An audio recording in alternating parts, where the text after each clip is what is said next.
saya Ketut Oki Aryani STRDC, ahli gizi di Rumah Sakit KDH Bro Singaraja. Saya akan memberikan informasi mengenai cara menurunkan berat badan dengan diet rendah kalori.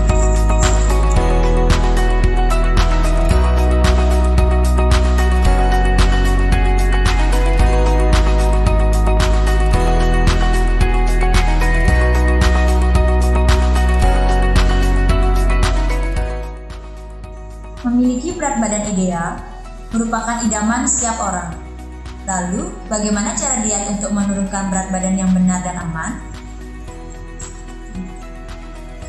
Kelebihan berat badan dapat terjadi karena dipengaruhi oleh beberapa penyebab seperti peningkatan konsumsi makan, terutama pada makanan yang memiliki kalori tinggi, rendahnya aktivitas fisik, faktor genetik, faktor psikologis, dan status sosial ekonomi.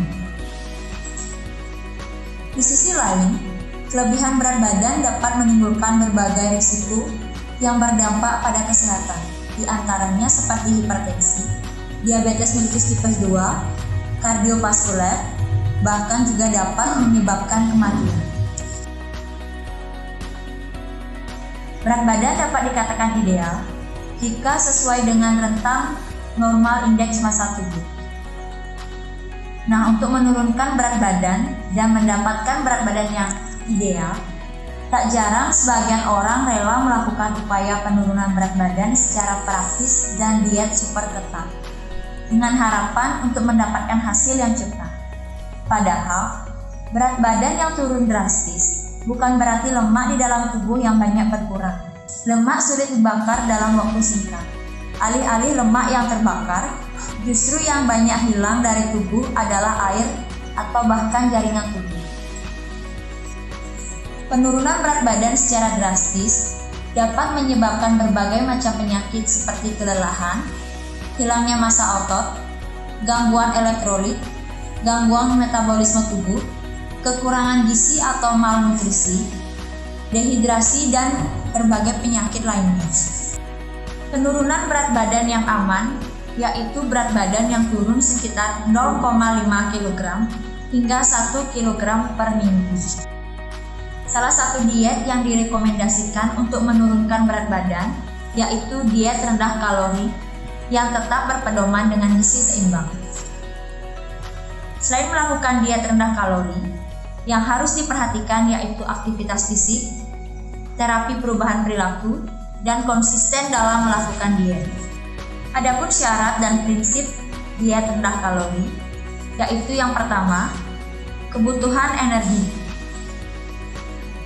Pengurangan energi dilakukan secara bertahap dengan mempertimbangkan kebiasaan makan dari segi kualitas maupun kuantitas. Untuk menurunkan berat badan 0,5 kg sampai dengan 1 kg per minggu, dilakukan dengan mengurangi asupan energi sebesar 500 sampai dengan 1000 kalori per hari dari kebutuhan normal.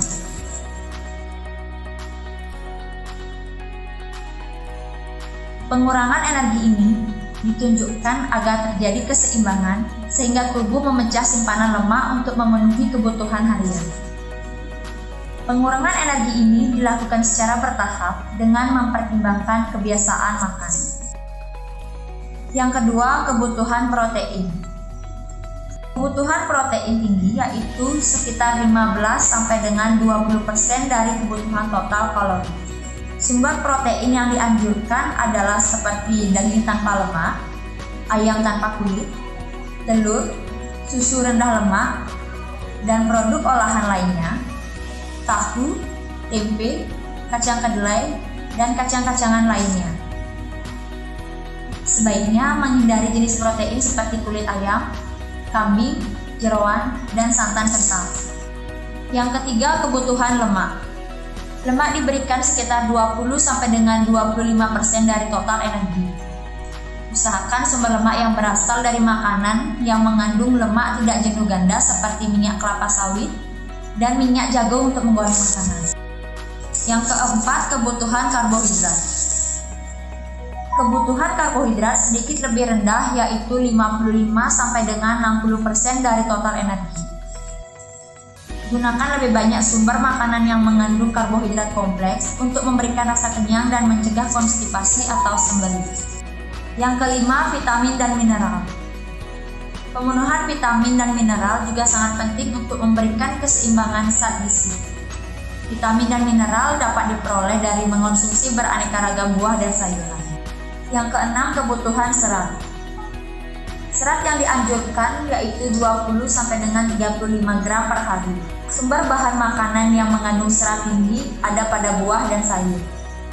Konsumsi serat dapat membantu menurunkan berat badan dengan cara mengisi ruang di lambung, sehingga merangsang reseptor dalam tubuh yang membuat otak berpikir bahwa Anda sudah kenyang dan harus berhenti makan. Serat juga dapat memperlambat pengosongan isi lambung dan kerja pencernaan, sehingga akan merasa kenyang lebih lama. Selain itu, serat juga dibutuhkan untuk menjaga kesehatan pencernaan. Mengonsumsi serat yang memiliki sifat prebiotik seperti sereal, pisang, apel, dan lainnya akan merangsang pertumbuhan bakteri baik di dalam saluran pencernaan. Nah, bakteri inilah yang akan membantu meningkatkan kekebalan tubuh. Jadi, pencernaan yang sehat bisa meningkatkan sistem kekebalan tubuh. Yang ketujuh, menghindari soda dan jus buah kemasan. Jus buah kemasan dan soft drink biasanya sudah ditambah dengan gula dalam jumlah yang besar. Salah satu studi menunjukkan bahwa kedua jenis minuman tersebut sangat mampu membuat seseorang memiliki kelebihan berat badan. Jadi, kalau kalian ingin mengonsumsi jus, buatlah jus buah atau sayuran yang segar yang tidak diberi tambahan gula. Yang kedelapan, ada asupan cairan cukup. Mengonsumsi air putih 8 gelas berukuran 230 ml per hari atau total 2 liter air per hari. Berikut ini adalah bahan makanan yang dianjurkan dan tidak dianjurkan untuk diet rendah kalori.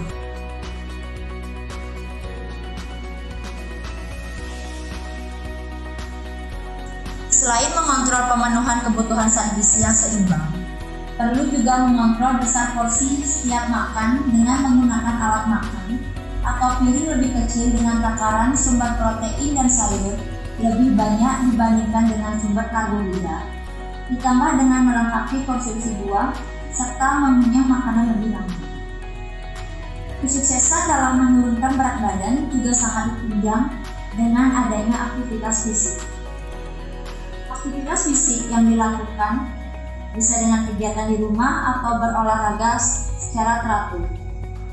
Apapun jenis olahraga yang dilakukan tidak akan menghasilkan penurunan berat badan yang maksimal jika Anda tidak melakukannya secara konsisten.